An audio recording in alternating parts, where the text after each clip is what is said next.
ಹಾಗೆಯೇ ನಿಮಗೆ ನಾನು ಪ್ರತಿ ಸಲ ನನ್ನ ಬೈಕೆ ಚಿಕನ್ ಇಷ್ಟ ಮತ್ತು ಸ್ವೀಟ್ ಇಷ್ಟ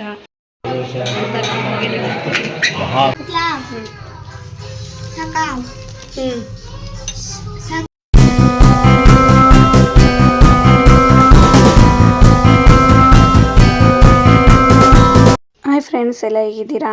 ಎಲ್ಲ ಚೆನ್ನಾಗಿದ್ದೀರಾ ಅಂತ ಅನ್ಕೋತೀನಿ. ನಾನು ಕೂಡ ತುಂಬಾ ಚೆನ್ನಾಗಿದ್ದೀನಿ. Welcome back to my YouTube channel Kavya Rakesh. ಯಾರೆಲ್ಲ ನನ್ನ ಚಾನಲ್ ಇನ್ನೂ ಸಬ್ಸ್ಕ್ರೈಬರ್ ಆಗಿಲ್ವೋ, ಸೊ ಪ್ಲೀಸ್ ಹೋಗಿ ನನ್ನ ಚಾನಲ್ ಸಬ್ಸ್ಕ್ರೈಬರ್ ಆಗಿ ಪಕ್ಕದಲ್ಲಿರುವ ಬೆಲ್ ಐಕನ್ನ ಮಾರಿದ್ದೇನೆ ಕ್ಲಿಕ್ ಮಾಡಿ. ಕ್ಲಿಕ್ ಮಾಡೋದ್ರಿಂದ ನಾನು ಹಾಕೋ ಪ್ರತಿಯೊಂದು ವಿಡಿಯೋ ನೋಟಿಫಿಕೇಷನ್ ಮೊದಲು ನಿಮಗೆ ಬರುತ್ತೆ. ಇವತ್ತು ದೀಪಾವಳಿ ಹಬ್ಬ ಆಗಿರೋದ್ರಿಂದ ಸ್ವಲ್ಪ ಬೇಗನೆ ಎದ್ದಿದ್ದೆ, 6:15ಗೆ. ಸೊ ಎಲ್ಲ ಕೆಲಸ ಮುಗಿಸ್ಕೊಳ್ಳೋಣ ಅಂತ. ಹಾಗೆಯೇ ನಾಳೆ ಆ್ಯಕ್ಚುಲಿ ಕಾರ್ಯಸಿದ್ದೇಶ್ವರ ಬೆಟ್ಟದಲ್ಲಿ ಜಾತ್ರೆ ಇರೋದು. ಅದು ನಮ್ಮೂರಿನ ಪಕ್ಕದಲ್ಲಿರೋದು. ಸೊ 6 ವರ್ಷ ಆದಮೇಲೆ ಇವತ್ತು ಹೋಗ್ತಾ ಇರೋದು. ಅಂದರೆ ರಾಖಿ ಅವ್ರಿಗೆ ನಾಳೆ ರಜೆ ಇಲ್ಲ. ಸೊ ಹಾಗಾಗಿ ಇವತ್ತೇ ಹೋಗೋಣ ಅಂತ ಹೇಳಿ ಬೇಗನೆ ಪೂಜೆ ಮಾಡೋಣ ಅಂತ ಬೇಗನೆ ಮನೆಯೆಲ್ಲ ಕ್ಲೀನ್ ಮಾಡ್ಕೋತಾ ಇದ್ದೆ. ನೋಡಿದ್ರೆ ಇವತ್ತು ಬೆಳಗ್ಗೆ ಎದ್ದಾಗಿಂದನೂ ಫುಲ್ಲು ಮಳೆ ಬರ್ತಾ ಇತ್ತು. ಯಪ್ಪ, ಈ ಮಳೆಯಲ್ಲಿ ಕೆಲಸ ಮಾಡೋದು ಅಂದರೆ ಒಂಥರ ಮಿಸಿ ಅನ್ನಿಸ್ತಾ ಇರುತ್ತೆ. ಏಕೆಂದರೆ ಕೆಲಸ ಮಾಡ್ತಿದ್ರೆ ಏನೂ ಅನಿಸೋದೇ ಇಲ್ಲ. ಬಟ್ ಕೂತ್ಕೊಂಡು ಆಮೇಲೆ ಮಾಡೋಣ ಅಂತ ಅಂದ್ಕೊಂಡ್ರೆ ಒಂದು ಸ್ವಲ್ಪ ಚಳಿ ಹೊಡಿತಾ ಇರುತ್ತೆ. ಆಮೇಲೆ ಮಾಡೋದಕ್ಕೂ ಕೂಡ ಮನಸ್ಸಾಗಲ್ಲ. ಬಟ್ ಏನು ಮಾಡೋದು, ಬೇಗ ಬೇಗ ಮುಗಿಸ್ಲೇಬೇಕು. ಸೊ ಹಾಗಾಗಿ ಮನೆಯೆಲ್ಲ ಕ್ಲೀನ್ ಮಾಡ್ಕೋತಾ ಇದ್ದೆ. ಹಾಗೆಯೇ ನಮ್ಮ ಮನೆ ಹತ್ರ ಒಂದು ಪುಟ್ಟ ಕರು ಬಂದಿತ್ತು. ಸೊ ಅದಕ್ಕೆ ಒಂದು ಬಾಳೆಹಣ್ಣು ಕೊಟ್ಟೆ. ಹಾಗೆ ಇನ್ನೊಂದು ಕರು ಕೂಡ ಬಂದಿತ್ತು. ಅದು ನಮ್ಮ ಮನೆ ಹತ್ರ ಬರುತ್ತೆ ಅಂದರೆ ಅದು ಆ ಕಡೆ ಎದುರುಗಡೆ ಮನೆ ಹತ್ರನೇ ಇತ್ತು. ಸೊ ಹಾಗಾಗಿ ಇದೇ ಕರೆಗೆ ಇನ್ನೊಂದು ಬಾಳೆಹಣ್ಣು ಕೊಟ್ಟು ನಮಸ್ಕಾರ ಮಾಡಿಕೊಂಡು ಒಳಗಡೆ ಬಂದೆ. ಆಲ್ರೆಡಿ ಟೈಮು 7 ಗಂಟೆ ಹತ್ತಿರ ಆಗೋಗಿತ್ತು. ಆವಾಗ ಒಂದು ಲೋಟ ಹಾಲು ಕಾಯಿಸ್ಕೊಂಡು ಕುಡ್ಕೊಂಡು ಆಮೇಲೆ ಸ್ನಾನಕ್ಕೆ ಹೋದೆ. ಈಗ ಫೈನಲಿ ಸ್ನಾನ ಎಲ್ಲ ಮುಗಿಸ್ಕೊಂಡು ಈ ಒಂದು ಡ್ರೆಸ್ನ ವೇರ್ ಮಾಡಿದೆ. ನಿಜವಾಗ್ಲೂ ಇವಾಗಂತೂ ಎಲ್ಲ ಡ್ರೆಸ್ಸು ಟೈಟ್ ಆಗಿಬಿಟ್ಟಿದೆ. ಯಾವುದು ಕಂಫರ್ಟಬಲ್ ಆಗ್ತಾನೇ ಇಲ್ಲ. ಅದರಲ್ಲೂ ಸೈಡ್ ಕಟ್ಟು ಟಾಪ್ಗಳಂತೂ ವೇರ್ ಮಾಡೋದಕ್ಕಂತೂ ಆಗೋದೇ ಇಲ್ಲ. ಇದಂತೂ ನಾನು 4 ಇಯರ್ ಬ್ಯಾಕಲ್ಲಿ ತೊಗೊಂಡಿದ್ದು ಇದು. ಈ ಡ್ರೆಸ್ಸು ಕೂಡ ತುಂಬ ಟೈಟ್ ಇತ್ತು. ಸೊ ಇದನ್ನು ನಾನು ಹೊಲಿಗೆ ಬಿಚ್ಚಿ ವೇರ್ ಮಾಡಿರೋದು. ಫೈನಲಿ ಇದೊಂದೇ ನನಗೆ ಕರೆಕ್ಟಾಗಿ ಆಗಿದ್ದು. ಪ್ರೆಗ್ನೆನ್ಸಿ ಟೈಮಲ್ಲಿ ಎಲ್ಲರೂ ಅಷ್ಟೇ ಈ ಥರ ಅಂಬ್ರೆಲಾ ಟಾಪ್ಗಳನ್ನ ಜಾಸ್ತಿ ವೇರ್ ಮಾಡಿ. ಏಕೆಂದರೆ ಹೊಟ್ಟೆ ಎಲ್ಲ ನೀಟಾಗಿ ಕವರ್ ಆಗುತ್ತೆ. ಈ ಶಾರ್ಟ್ ಟಾಪ್ಗಳು ಹಾಕ್ಕೊಳ್ಳೋದ್ರಿಂದ ತುಂಬಾ ಒಂಥರ ಕಾಣಿಸುತ್ತೆ. ಸೊ ಅದು ನಮಗೆ ಅಡ್ಜಸ್ಟೇಬಲ್ ಆಗಲ್ಲ ಅಂತ ನನ್ನ ಅಭಿಪ್ರಾಯ. ನಾನು ಫುಲ್ ರೆಡಿಯಾಗಿ ಆಮೇಲೆ ಹಿತ್ತನ್ನ ಎದ್ದೊಳಿಸಿ ಅವನಿಗೂ ಕೂಡ ಸ್ನಾನ ಎಲ್ಲ ಮಾಡಿಸಿ ಅವನಿಗೂ ಬಟ್ಟೆ ಹಾಕೋಣ ಅಂತ ತೆಗ್ದಿಡ್ತಾಯಿದ್ದೆ. ಆ್ಯಕ್ಚುಲಿ ಅವನಿಗೆ ನಾವು ನೆನ್ನೆ ತಂದಿದ್ದು ಡ್ರೆಸ್ಸಲ್ಲಿ ಪ್ಯಾಂಟು ಸ್ವಲ್ಪ ದೊಗ್ಳೆ ಆಗಿಬಿಟ್ಟಿತ್ತು. ಅಂದರೆ ನಡ ಹತ್ರ ವೇರ್ ಮಾಡಿಸಿ ತಂದಿದ್ರು ಕೂಡ ಸ್ವಲ್ಪ ಹಾಗೆ ಅನ್ನಿಸ್ತಿತ್ತು. ಸೊ ಹಾಗಾಗಿ ಎಕ್ಸ್ಚೇಂಜ್ ಮಾಡೋಣ ಅಂತ ಹೇಳಿಬಿಟ್ಟು ಬರೀ ಶರ್ಟ್ ಒಂದೇ ಹಾಕಿದ್ದು. ಏಕೆಂದರೆ ಮಾರ್ನಿಂಗ್ ಟೈಮು ಯಾವುದೇ ಅಂಗಡಿಗಳಲ್ಲೂ ಎಕ್ಸ್ಚೇಂಜ್ ಇರೋಲ್ಲ. ಮಿನಿಮಮ್ ಅಂದ್ರೂ ಒಂದು 11 ಗಂಟೆ ಆದಮೇಲೆ ಎಕ್ಸ್ಚೇಂಜ್ ಮಾಡ್ಕೋತಾರೆ. ಸೊ ನಾವು ಟೆಂಪಲಿಂದ ಬರಬೇಕಾದ್ರೆ ಎಕ್ಸ್ಚೇಂಜ್ ಮಾಡಿಕೊಂಡ್ರೆ ಆಗುತ್ತೆ ಅಂತ ಹೇಳಿಬಿಟ್ಟು ಮಾಮೂಲಿ ಇರೋ ಪ್ಯಾಂಟನ್ನೇ ಅವನಿಗೆ ಹಾಕಿದ್ದು. ಲಾಸ್ಟ್ ಟೈಮ್ ಅವ್ನ ಬರ್ಡೇಲೂ ಹಾಗೆ ಆಯಿತು. ಪ್ಯಾಂಟು ತೊಗೊಂಡು ಬಂದ್ವಿ, ಬಟ್ ಅದು ಹಾಕಿದ್ರೆ ಆಗಲೇ ಇಲ್ಲ. ಅದನ್ನು ಎಕ್ಸ್ಚೇಂಜು ಮಾಡಲೇ ಇಲ್ಲ. ಸುಮ್ಮನೆ ಅದು ಹಾಗೆ ಬಿದ್ದಿದೆ. ಸೊ ಈ ಸಲ ಆ ಥರ ಮಾಡ್ಕೊಳ್ಳೋದು ಬೇಡ ಅಂತ ಹೇಳಿ ತೊಗೊಂಡೋದ್ವಿ. ಹಾಗೆಯೇ ಈ ಒಂದು ಬಾಡಿ ಲೋಷನ್ ಕ್ರೀಮ್ನ ನಾನು ಮೀಶೋಯಿಂದ ಪರ್ಚೇಸ್ ಮಾಡಿದ್ದು. ಇದು ನನಗೆ ನನ್ನ ಫ್ರೆಂಡು ಸಜೆಸ್ಟ್ ಮಾಡಿದ್ದು. ತುಂಬಾ ಬಜೆಟು ಫ್ರೆಂಡ್ಲಿ ಅಂತಲೇ ಹೇಳ್ಬೋದು. ಏಕೆಂದರೆ ಇದು ನನಗೆ 100 ರುಪೀಸಲ್ಲಿ ಸಿಕ್ತು, ಆಫರ್ ಪ್ರೈಸ್ ಅಂತ. ಇದ್ರದ್ದು ಫ್ರೇಗ್ರೆನ್ಸಿ ಕೂಡ ತುಂಬಾ ಚೆನ್ನಾಗಿದೆ. ನಾನು ಇವಾಗ ಇದನ್ನೇ ಕೂಡ ಅಪ್ಲೈ ಮಾಡ್ತಾ ಇರೋದು. ಅಂದರೆ ಕೈ ಕಾಲಿಗೆ ಮಾತ್ರ ಅಪ್ಲೈ ಮಾಡ್ಕೋತಾ ಇದ್ದೀನಿ. ಆ್ಯಕ್ಚುಲಿ ಇವನಿಗೆ ಹಿಮಾಲಯ ಪ್ರಾಡಕ್ಟೇ ನಾನು ಯೂಸ್ ಮಾಡೋದು. ಬಟ್ ಅದು ಎಲ್ಲ ಮೇಲ್ಗಡೆ ಇತ್ತು. ಸೊ ನಾನು ಒಂದು ಸಲ ಕೂತ್ಕೊಬಿಟ್ರೆ ಮತ್ತೆ ನನ್ನ ಕೈಲಿ ಇವಾಗ ಎದ್ದೋಳೋದಕ್ಕಾಗಲ್ಲ. ಸೊ ಹಾಗಾಗಿ ನನ್ನ ಮಗನ ಕೈಲಿ ಎತ್ತಿಸ್ಬೇಕಾಗಿತ್ತು. ಅವನು ಸೋಕೇಸಲ್ಲಿ ಯಾವುದಿತ್ತು ಅದನ್ನು ಮಾತ್ರ ತಂದುಕೊಟ್ಟ. ಸೊ ಹಾಗಾಗಿ ಈ ಒಂದು ಝೆಡ್ ಪೌಡ್ರನ್ನ ನಮ್ಮ ರಾಖಿಯವರು ಯೂಸ್ ಮಾಡೋದು. ಸರಿ ಅದನ್ನೇ ತೊಗೊಂಡು ಬಾರಪ್ಪ ಅಂತ ಹೇಳ್ಬಿಟ್ಟು ಅದನ್ನೇ ಹಾಕಿದೆ. ಆಮೇಲೆ ತಿಂಡಿಗೆ ಅಂತ ಗೋಧಿ ದೋಸೆ ಮಾಡಿ ಅವರೆಕಾಯಿದು ಸಾಂಬಾರು ಮಾಡಿದ್ದೆ ನೆನೆ. ಸೊ ಅದೇ ಇತ್ತು. ಸಾಂಬಾರಿಗೆ ದೋಸೆ ಮಾಡ್ಕೊಂಡಿದ್ದೆ. ಇನ್ನು ಟೈಮ್ ಆಗಿಬಿಡುತ್ತೆ ಅಲ್ವಾ, ಅದಕ್ಕೋಸ್ಕರ 2 ದೋಸೆ ಹಾಕ್ಕೊಂಡು ನಾನು ನನ್ನ ಮಗ ಇಬ್ಬರೂ ಹೀಗಿದೆ. ಹಾಗೆಯೇ ನಿಮಗೆ ನಾನು ಪ್ರತಿ ಸಲ ನನ್ನ ಬೈಕೆ ಚಿಕನ್ ಇಷ್ಟ ಮತ್ತು ಸ್ವೀಟ್ ಇಷ್ಟ, ಈ ಊಟ ಇಷ್ಟ, ಆ ಊಟ ಇಷ್ಟ, ಅದು ತಿನ್ನಬೇಕಿತ್ತು, ಇದು ತಿನ್ನಬೇಕಿತ್ತು ಅಂತ ಹೇಳ್ತಾ ಇದ್ದೆ ಅಲ್ವಾ. ಬಟ್ ಈ ಸಲ ನಾನು ಹೋಗ್ತಾ ಇರೋದು ಪ್ಲೇಸ್ ಬಂದು ನನ್ನ ಫೇವ್ರೇಟು. ಸೊ ತುಂಬ ವರ್ಷದಿಂದ ಹೋಗಬೇಕು ಅಂತ ಅಂದ್ಕೊಂಡು ಆ್ಯಕ್ಚುಲಿ ಹೋಗೋಕ್ಕೆ ಆಗಿರಲಿಲ್ಲ. ಮದುವೆ ಆಗಿ 6 ವರ್ಷ ಕಂಪ್ಲೀಟಾಗಿ 7 ಇಯರ್ಸ್ಗೆ ಕಾಲಿಡ್ತಾ ಇದ್ದೀವಿ. ಸೊ ಇನ್ನೇನು ನನ್ನ ಮಗನಿಗೂ ಕೂಡ 6 ವರ್ಷ ತುಂಬಿತು. ಅಷ್ಟು ವರ್ಷದಿಂದ ಹೋಗೇ ಇಲ್ಲ. ನಾನು ಮದುವೆಗಿಂತ ಮುಂಚೆನೇ ಹೋಗಿದ್ದು, ಅದಾದಮೇಲೆ ಹೋಗೋಕ್ಕೆ ಆಗಿರಲಿಲ್ಲ. ಆ್ಯಕ್ಚುಲಿ ಜಾತ್ರೆ ಇರೋದು ಬಂದು ನಾಳೆ, ಬಟ್ ಇವತ್ತು ನಾವು ಹೋಗಿದ್ದು ಅಂತ ಹೇಳಿ ಇವತ್ತು ಹೋಗ್ತಾ ಇದ್ದೀವಿ. ಇವಾಗ ಟೈಮು 10 ಗಂಟೆ. ನಾವು 8 ಗಂಟೆಗೆ ಹೊರಡಬೇಕಾಗಿತ್ತು. ಸೊ ಸ್ವಲ್ಪ ಲೇಟ್ ಆಯಿತು. ನಿಮಗೆ ಗೊತ್ತಲ್ಲ, ಎಲ್ಲ ಕ್ಲೀನಿಂಗ್ ಎಲ್ಲ ಮಾಡಿ ತಿಂದ್ವಿ, ಎಲ್ಲ ರೆಡಿ ಆಯಿತು. ಮನೇನೂ ಅಷ್ಟೇ ನೀಟಾಗಿ ಎಲ್ಲನೂ ಎತ್ತಿ ಕಟ್ಟಿ ಎಲ್ಲೆಲ್ಲಿ ಇಡಬೇಕು ಎಲ್ಲ ಇಟ್ಟು ಪಾತ್ರೆ ಎಲ್ಲ ತೊಳೆದು ಎಲ್ಲ ರೆಡಿ ಆಯಿತು. ಇವಾಗ ಹೊರಡೆ ಮಗನ ಡ್ರೆಸ್ ತೋರಿಸ್ತೀನಿ ಅಂತ ಹೇಳಿದೆ ಅಲ್ವಾ. ಬಟ್ ಪ್ಯಾಂಟು ಸ್ವಲ್ಪ ಟೈಟ್ ಆಗಿಬಿಡ್ತು. ಆಮೇಲೆ ಟೈಟು ಅಂತಿದ್ದೀನಿ, ಚಿಕ್ಕದಾಗೋಯ್ತು. ಮತ್ತು ಏನಾಗಿದೆ ಅಂದರೆ ಸ್ವಲ್ಪ ಚಿಕ್ಕ ಸೈಜು ಅನ್ನಿಸ್ತು. ಸೊ ಹಾಗಾಗಿ ಪ್ಯಾಂಟ್ನ ರಿಟರ್ನ್ ಮಾಡಬೇಕು. ಸೊ ಬರಬೇಕಾದ್ರೆ ರಿಟರ್ನ್ ಮಾಡ್ತೀವಿ. ಇವಾಗ ಶರ್ಟ್ ಮಾತ್ರ ಹಾಕಿದ್ದಾನೆ. ಬನ್ನಿ. ಪೂಜೆ ಎಲ್ಲ ಆಯಿತು. ದೀಪಾವಳಿ ಹಬ್ಬದ ಹಾರ್ದಿಕ ಶುಭಾಶಯಗಳು ಎಲ್ಲರಿಗೂ. ಆ್ಯಕ್ಚುಲಿ ನಾವು 8 ಗಂಟೆಗೆಲ್ಲ ಮನೆ ಬಿಡಬೇಕು ಅಂತ ಅಂದ್ಕೊಂಡ್ವಿ. ಬಟ್ ಆಗಲಿಲ್ಲ. ನಾವು ಬಿಟ್ಟಾಗ 10 ಕಾಲ ಆಗಿತ್ತು. ಹಾಗೆಯೇ ಅಕ್ಕನೂ ಕೂಡ ಪಿಕಪ್ ಮಾಡ್ಕೊಂಡ್ವಿ. ಅಂದರೆ ಅಕ್ಕ, ನಾನು ಮತ್ತು ಇದು ಮತ್ತು ರಾಖಿಯವರು ಇಷ್ಟೇ ಜನ ಹೊರಟಿದ್ದು. ಆ ಕಡೆಯಿಂದ ಅತ್ತೆನ ಕರ್ಕೊಂಡು ಬರೋಣ ಅಂತ ಅಂದ್ಕೊಂಡ್ವಿ. ಯಾಕೆಂದರೆ ಅವರು ಬೆಳಗ್ಲಿಗೆ ಹೋಗಿದ್ರಲ್ವ. ಸೊ ಹಾಗೆಯೇ ಹೋಗಿ ದರ್ಶನ ಮುಗಿಸ್ಕೊಂಡು ಬರ್ಬೇಕಾದ್ರೆ ಅವರನ್ನು ಕರ್ಕೊಂಡು ಬರೋಣ ಅಂತ ಹೇಳಿ ಹೊರಟಿದ್ದು. ಈ ಒಂದು ದೇವಸ್ಥಾನಕ್ಕೆ ತುಂಬ ದಿನದಿಂದ ಹೋಗಬೇಕು ಅಂತ ಅಂದ್ಕೊಂಡು ಕೊನೆಗೂ ಇವತ್ತು ಆ ಕ್ಷಣ ನನಗೆ ಸಂಪೂರ್ಣ ಆಗ್ತಾಯಿದೆ. ಹಾಗೆಯೇ ಒಂದಷ್ಟು ಮೇಕೆ ಕುರಿಗಳು ಹೋಗ್ತಾಯಿದ್ವು. ಅದನ್ನು ಹಾಗೆ ನನ್ನ ಮಗ ನೋಡಿಬಿಟ್ಟು ಎತ್ಕೊಳ್ಳೋಣ ಮಮ್ಮಿ ಅಂತ ಹೇಳ್ತಾ ಇದ್ದ. ಸೊ ಹಾಗೆ ನೋಡ್ಕೋತಾ ಹೋಗ್ತಾಯಿದ್ವಿ. ಫೈನಲಿ ಅಂದರೆ ತಗಡೂರಿಂದನೇ ಹೊರಟಿದ್ದು ನಾವು. ಪ್ರತಿ ಸಲ ಜಾತ್ರೆಗೆ ಹೋಗ್ಬೇಕಾದ್ರೆ ಏನೋ ಒಂಥರ ಖುಷಿ ಆಗ್ತಾಯಿತ್ತು.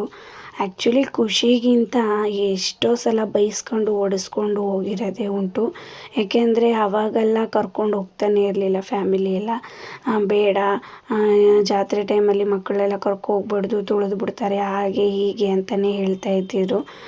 ಬಟ್ ಇವಾಗ ಮದುವೆ ಆಗಿ ಫ್ಯಾಮಿಲಿ ಅಂತ ಇದ್ದರೂ ಕೂಡ ಇವಾಗ ಹೋಗೋಕ್ಕಾಗ್ತಾ ಇಲ್ವಲ್ಲ. ಅದು ನಾನು ನನ್ನೂರಿಗೆ ಮದುವೆ ಆಗಿದ್ರೂ ಹೋಗೋಕ್ಕಾಗ್ತಾ ಇಲ್ವಲ್ಲ ಅನ್ನೋದೊಂದು ಸಣ್ಣ ಬೇಜಾರಿತ್ತು. ಏಕೆಂದರೆ ರಾಖಿಯವ್ರಿಗೂ ಕೂಡ ರಜಾ ಇರ್ತಿರ್ಲಿಲ್ಲ. ಆಮೇಲೆ ಅದೇ ಟೈಮ್ಗೆ ಬೇರೆ ಬೇರೆ ಕೆಲಸ ಹೀಗೆ ಆಗಿ ಪೋಸ್ಟ್ಪೋನ್ ಆಗ್ತಾನೆ ಇರ್ತು ಹೊರತು ಕರ್ಕೊಂಡೇ ಹೋಗಿರಲಿಲ್ಲ. ಈ ಸಲ ಅದು ಪ್ರೆಗ್ನೆಂಟಾಗಿ ಕೇಳಿರೋದ್ರಿಂದ ಬೈಕೆ ಆಮೇಲೆ ಅದೇ ನೆನಪಲ್ಲಿ ಇಟ್ಕೊಬಿಟ್ರೆ ಮುಂದೆ ತೊಂದರೆ ಆಗ್ಬೋದು ಅಂತ ಹೇಳಿ ಈ ಸಲ ಕರ್ಕೊಂಡೋದ್ರು. ತುಂಬಾ ಖುಷಿ ಆಯಿತು. ನೋಡಿ, ನಾಳೆ ಜಾತ್ರೆ ಇರೋದ್ರಿಂದ ಇವತ್ತು ಎಲ್ಲ ಅಂಗಡಿಗಳನ್ನೂ ಅವರು ಅರೇಂಜ್ ಮಾಡ್ಕೋತಾ ಇದ್ದಾರೆ. ಸೊ ಇವತ್ತು ತುಂಬಾ ರಶ್ಶೇ ಇರಲಿಲ್ಲ. ಆ್ಯಕ್ಚುಲಿ ಆರಾಮಾಗಿ ದೇವ್ರ ದರ್ಶನ ಮಾಡ್ಕೊಂಡು ಬಂದ್ವಿ. ಇವಾಗ ಆ ಕಡೆ ಒಂದು ಮೆಟ್ಲಿದೆ ಅಲ್ವಾ, ಆ ಮೆಟ್ಲಲ್ಲಿ ಹತ್ಕೊಂಡು ಹೋಗ್ಬೇಕಾಗಿರೋದು ಆ್ಯಕ್ಚುಲಿ. ಮತ್ತು ಪಕ್ಕದಲ್ಲಿ ಸ್ವಲ್ಪ ಖಾಲಿ ಜಾಗ ಇದೆಯಲ್ಲ, ಅಲ್ಲಿ ಕೂರ್ಜಿ ಬರೋದು. ಆದರೆ ನಾನು ಈ ಟೈಮಲ್ಲಿ ಇವಾಗ ಹತ್ತೋ ಆಗಿಲ್ಲ. ಆಮೇಲೆ ಇನ್ನೊಂದು, ಈ ಬೆಟ್ಟದಲ್ಲಿ ಇರೋ ಆಗಿನ ಕಾಲದಲ್ಲಿ ಒಬ್ಬರು ಪ್ರೆಗ್ನೆಂಟು ಮಾಮೂಲಿ ಬೆಟ್ಟ ಹತ್ಕೊಂಡು ಹೋಗಿರ್ತಾರೆ. ಹೋಗಿ ತುಂಬ ಕತ್ತಲೆ ಆಗಿಬಿಡುತ್ತಂತೆ. ಮತ್ತು ಅವ್ರಿಗೆ ಇಳಿಯೋಕ್ಕೂ ಕೂಡ ಆಗೋದಿಲ್ಲ. ಏಕೆಂದರೆ ಅವಾಗೆಲ್ಲ ಅಷ್ಟೊಂದು ಈ ಥರ ರೋಡೆಲ್ಲ ಇರೋದಿಲ್ಲ, ಸ್ವಲ್ಪ ಕಾಡಿನ ಥರನೇ ಇರುತ್ತೆ. ಸೊ ಹಾಗಾಗಿ ಇವತ್ತು ಇಲ್ಲೇ ಉಳ್ಕೊಂಡು ನಾಳೆ ಹೋಗೋಣ ಅಂತ ಅಂದ್ಕೊಂಡು ಅವ್ರು ಅಲ್ಲೇ ಸ್ಟೇ ಆಗ್ತಾರೆ. ಆ ಟೈಮಲ್ಲಿ ಏನಾಗ್ತಾರೆ ಅಂದರೆ ಪ್ರೆಗ್ನೆಂಟು ಅಲ್ಲೇ ದೇವರು ನೈಟ್ ಟೈಮು ಸಂಚಾರ ಮಾಡುತ್ತಂತೆ. ಸೊ ಆವಾಗ ಅಲ್ಲೇ ಕಲ್ಲಾಗಿರೋದು. ಆ ಕಲ್ಲಿಂದು ನಾನು ವಿಡಿಯೋ ಆಗಲಿ ಫೋಟೋ ಆಗಲಿ ತೊಗೊಳಕ್ಕಾಗಲಿಲ್ಲ. ಯಾಕೆಂದರೆ ಅದು ಬೆಟ್ಟದ ತುದಿಯಲ್ಲಿ ಇದ್ದಿದ್ದು. ಆ ಥರ ವದಂತಿ ಕೂಡ ಇದೆ, ಅದು ನಿಜಾನೇ ಕೂಡ. ಸೊ ಹಾಗಾದರೆ ನೀವು ಹೋಗಿದ್ದೀರಾ ಅಂತ ಕೇಳ್ಬೋದು. ಆದರೆ ನಾನು ಅದನ್ನೆಲ್ಲ ವಿಚಾರಿಸ್ಕೊಂಡೇ ಹೋಗಿರೋದು. ಅಂದರೆ ಅಲ್ಲಿ ತಂಗೋ ಹಾಗಿಲ್ಲ ಅಷ್ಟೇ, ಎಷ್ಟೇ ಕತ್ಲಾದರೂ ಚಿಂತೆ ಇಲ್ಲ, ನಾವು ವಾಪಸ್ಸು ಬಂದುಬಿಡಬೇಕು. ಅದೊಂದು ಈ ಬೆಟ್ಟದಲ್ಲಿರುವಂತಹ ಒಂದು ಪ್ರಸಿದ್ಧಿ ಅಂತಲೇ ಹೇಳ್ಬೋದು. ಸೊ ಹಾಗಾಗಿ ನಾವು ನಾಳೆ ಅಂತಲೇ ಬಂದಿರೋದ್ರಿಂದ ಅಷ್ಟೊಂದು ರಶ್ ಇರಲಿಲ್ಲ. ಸೊ ಜಾತ್ರೆ ದಿನ ಬಂದಿದ್ದರೆ ಖಂಡಿತ ನಾನು ಕೂಡ ಮೆಟ್ಲನ್ನೇ ಹತ್ತಬೇಕಾಗಿರೋದು. ಸೊ ನಾನು ಬೇಗ ಬಂದಿರೋದ್ರಿಂದ ನಮಗೆ ಕಾರ್ನ ನಾವು ಮೇಲಕ್ಕೆ ತಗೊಂಡೋಗಿದ್ವಿ. ಇವಾಗಂತೂ ರೋಡಂತೂ ತುಂಬಾ ಚೆನ್ನಾಗಿ ಮಾಡಿದ್ದಾರೆ, ನೀಟಾಗಿ ಹೋಗಿ ನೋಡ್ಕೊಂಡು ಬರ್ಬೋದು. ಹಾಗೆಯೇ ದೇವ್ರ ದರ್ಶನಕ್ಕೆ ಅಂತ ಒಳಗಡೆ ಎಲ್ಲ ಫುಲ್ಲು ಆಲ್ರೆಡಿ ನಾಳೆ ಫುಲ್ಲು ರಶ್ ಆಗುತ್ತೆ ಅಂತ ಎಲ್ಲ ಥರ ಸಿದ್ಧತೆ ಮಾಡ್ಕೋತಾಯಿದ್ರು. ಹಾಗೆ ಇವತ್ತು ಸಂದೀಪ್ ಅಂತ ಅವನದು ಬರ್ಡೇ ಇತ್ತು, ಅವನಿಗೆ ವಿಶ್ ಮಾಡ್ತಾಯಿದ್ದೆ.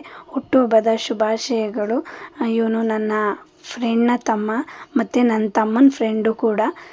ಸೊ ಹಾಗಾಗಿ ಅವನಿಗೆ ವಿಶ್ ಮಾಡಿ ಒಳಗಡೆ ಹೋದ್ವಿ. ನೋಡಿ ಯಾವ ಥರ ಸಿದ್ಧತೆನ ಮಾಡಿದ್ದಾರೆ ಅಂತ. ಸೊ ನಾವು ತುಂಬಾ ರೌಂಡ್ ಹೊಡಿಬೇಕಾಗಿತ್ತು. ಸೊ ಯಾರೂ ಇರಲಿಲ್ವಲ್ಲ, ನಾವೇ ಅಲ್ವಾ, ಹಾಗಾಗಿ ನಾವೇನು ಮಾಡಿದ್ವಿ, ಅಲ್ಲೇ ಒಳಗಡೆನೇ ನುಗ್ಗಿದ್ವಿ. ಸೊ ಇವ್ರು ನುಗ್ಗಿದ್ರು, ನಾನು ನುಗ್ಗೋದು ಕಷ್ಟ ಆಗುತ್ತೆ ಅಂತ ಅಂದ್ಕೊಂಡೆ. ಬಟ್ ಹಾಗಾಗಲಿಲ್ಲ, ಏಕೆಂದರೆ ನಾನು ಕೂಡ ಸಲೀಸಾಗಿ ನುಗ್ಗಿದೆ. ಈ ಸತಿ ಅಂತೂ ತುಂಬಾ ದರ್ಶನ ಚೆನ್ನಾಗಾಯಿತು.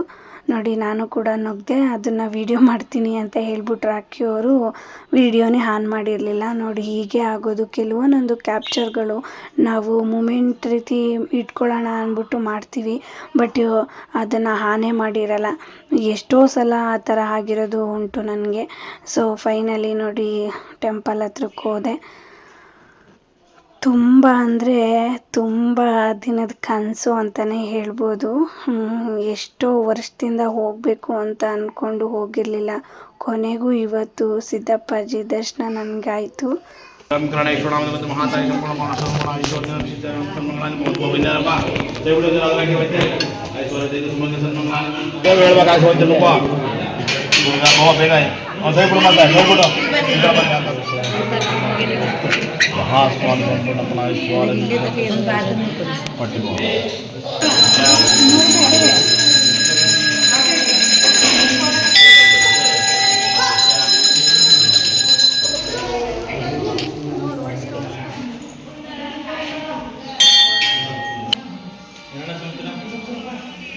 ಹಿಡ್ಕೊ, ಸ್ವಲ್ಪ ಹೊತ್ತು ಹಂಗೆ ಹಿಡ್ಕೊ, ಅಲ್ಲಿ ನೋಡು ದೇವ್ರನ್ನ.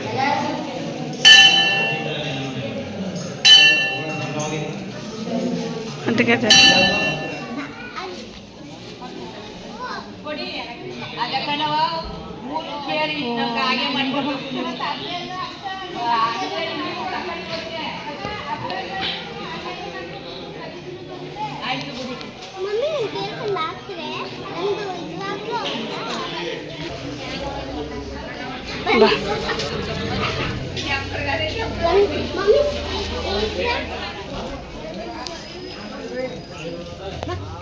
ಫೈನಲಿ ದರ್ಶನ ಎಲ್ಲ ಮುಗೀತು. ಒಂದು ಸ್ವಲ್ಪ ಹೊತ್ತಲ್ಲೇ ನಿಂತ್ಕೊಂಡು ಫೋಟೋಸು ವಿಡಿಯೋಸ್ ಎಲ್ಲ ತೊಗೊಂಡು, ಹಾಗೆಯೇ ಇಲ್ಲಿ ಎಲ್ಲೇ ಹೋದ್ರೂ ಜಾತ್ರೆಗಳೇ ಆಗಲಿ, ಎಲ್ಲೇ ಟೆಂಪಲಲ್ಲಿ ಜಾಸ್ತಿ ನಾನು ತೊಗೊಳ್ಳೋದೆ ಚಕ್ಲಿ ನಿಪ್ಪಟ್ಟು, ಯಾಕೆಂದರೆ ಒಂಥರ ಚೆನ್ನಾಗಿರುತ್ತೆ ಜಾತ್ರೆ ಟೈಮಲ್ಲಿ. ಸೊ ಹಾಗಾಗಿ ನಾನು ನಿಪ್ಪಟ್ಟು ತೊಗೊಂಡೆ. ಅಕ್ಕನಿಗೆ ಸ್ವೀಟ್ಸ್ ಅಂದರೆ ಇಷ್ಟನಂತೆ, ಸೊ ಅವರು ಸ್ವೀಟ್ಸು ತೊಗೊಂಡ್ರು. ಹಾಗೆ ತಿಂದ್ಕೊಂಡು ಮತ್ತೆ ಇಳಿಬೇಕಾದ್ರಂತೂ ಒಂಥರ ಭಯನೇ ಆಗ್ತಾಯಿತ್ತು. ಎಷ್ಟು ಅಂದರೆ ತುಂಬ ಇಳಿಜಾರು ಥರ ಅನ್ನಿಸ್ತಾ ಇತ್ತು.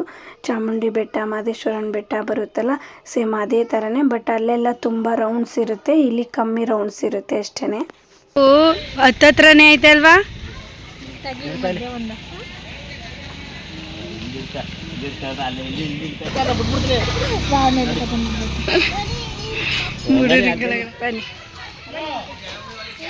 ಬನ್ನಿ ಬನ್ನಿ, ಇವತ್ತು ಎಲ್ಲ ಖಾಲಿ ಖಾಲಿ ಖಾಲಿ ಖಾಲಿ. ನಾಳೆ ಇಷ್ಟೊತ್ತಿಗೆ ಎಲ್ಲ ಫಿಲ್ ಆಗ್ಬಿಟ್ಟಿರುತ್ತೆ.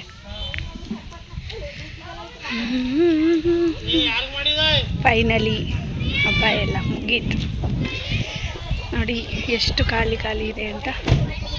ಈ ವಿಡಿಯೋ ಇಷ್ಟ ಆಗಿದ್ರೆ ಲೈಕ್ ಮಾಡಿ, ಶೇರ್ ಮಾಡಿ, ಕಾಮೆಂಟ್ ಮಾಡಿ ಹೇಗಿದೆ ನಮ್ಮೂರು, ನಮ್ಮ ದೇವಸ್ಥಾನ ಅಂತ. ಇವಾಗ ಫೈನಲಿ ಹೊರಡ್ತಾ ಇದ್ವಿ. ನಾವೆಲ್ಲ ಇಲ್ಲಿ ಕೂತಿದ್ವಿ, ಮಳೆ ಬಂದ್ಬಿಟ್ಟು ಮಾವನ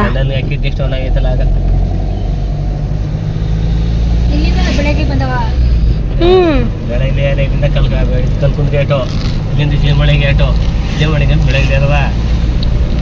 ಈಗ ನೋಟ್ಗಳನ್ನ ನೋಡಿ ನನಗೊಂಥರ ನನ್ನ ಬಾಲ್ಯದ ನೆನಪಾಯಿತು. ಯಾಕೆಂದರೆ ನಾವು ಕೆಲಸ ಮಾಡ್ತಾಯಿದ್ವಿ ಇದ್ರದ್ದು, ಅಂದರೆ 20 ರುಪೀಸು, 50 ರುಪೀಸ್ದು, 100 ರುಪೀಸ್ದು ಒಂದೊಂದು ಪ್ಯಾಕೆಟ್ ಒಳಗಡೆ 4 ನೋಟು ಮತ್ತು 4 ಜೇಮ್ಸ್ ಹಾಕಿ ಒಂದು ಶೀಟ್ಗೆ ಪಿನ್ ಹೊಡೆದು ಕೊಡಬೇಕಾಗಿತ್ತು.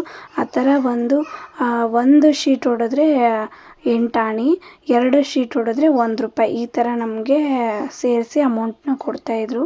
ಸೊ ಅದೊಂದು ಮೆಮೊರಿಗೆ ಅಂತ ಈ ವಿಡಿಯೋನ ಮಾಡಿಕೊಂಡೆ. ಹಾಗೆಯೇ ಅಮ್ಮ ಪಾಯಸ ಮಾಡಿದರು. ಸೊ ಹಾಗಾಗಿ 1 ಲೋಟ ಪಾಯಸ ಕೊಡ್ಕೊಂಡೆ.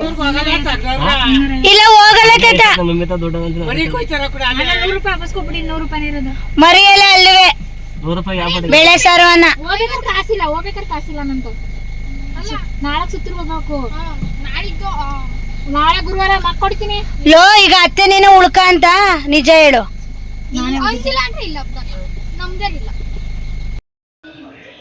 ಹಾಯ್ ಫ್ರೆಂಡ್ಸ್, ಇವಾಗ ಸಂಜೆ 5:15 ಆಗಿದೆ. ಮತ್ತು ಇವಾಗ ಫ್ರೆಶ್ ಅಪ್ ಆದೆ, ದೀಪ ಹಚ್ಬೇಕಲ್ವಾ. ಸೊ ಹಾಗಾಗಿ ಸೂರ್ಯಲ್ಲ ಅಂದ್ಬಿಡ್ದು ಹಾಕ್ಲಾ ಅನ್ಬೇಕು.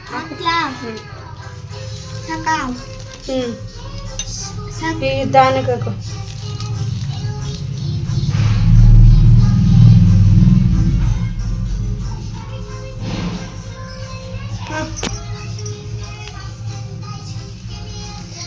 ಇನ್ನೊಂದು ಚೂರಕ್ಕಿ ಇದಕ್ಕೆ ಕಮ್ಮಿ ಹಾಕಿದ್ವಿ. ಇವಾಗ ದೀಪನ ಹಚ್ಚಕ್ಕೆ ಹೋಗ್ತಾ ಇದ್ದೀನಿ. ನೋಡಿ, ನನ್ನ ಮಗ ಸುರು ಬತ್ತಿ ಹಚ್ಚೋದಕ್ಕೂ ಕೂಡ ಭಯಪಡ್ತಾ ಇದ್ದಾನೆ. ನೆನ್ನೆ ಅಂತೂ ಫುಲ್ ಭಯಪಡ್ತಿದ್ದ. ಇವತ್ತು ಸ್ವಲ್ಪ ಪರವಾಗಿಲ್ಲ. ಆದರೂ ಮಮ್ಮಿ ಹತ್ತುತ್ತೆ ಇಲ್ಲ ಮಮ್ಮಿ ಅಂತ ಇದೇ ನಾಟಕ ಹೊಡಿತಾ ಇದ್ದ. ನಾನು ನೀನೇ ಹಚ್ಚಕ್ಕೆ ರೂಢಿ ಆಗೋದು, ಹಚ್ಚು ಪಪ್ಪ ಅಂತ ಹೇಳಿ ಹಚ್ಚಿಸ್ತಾ ಇರೋದು. 8 ವರ್ಷ ತುಂಬ ತನಕ ಕುಡ್ಸೋಕ್ಕೆ ಹೋಗ್ಬಾರ್ದು. ಯಾಕೆಂದರೆ ಸುಮ್ಮನೆ ಖುಷಿಗೆ ಅಂತ ತರ್ತೀವಿ, ಅವು ಹೊಡೆಯೋದು ಇಲ್ಲ, ಸುಮ್ಮನೆ ಭಯ ಪಡ್ತಾರೆ.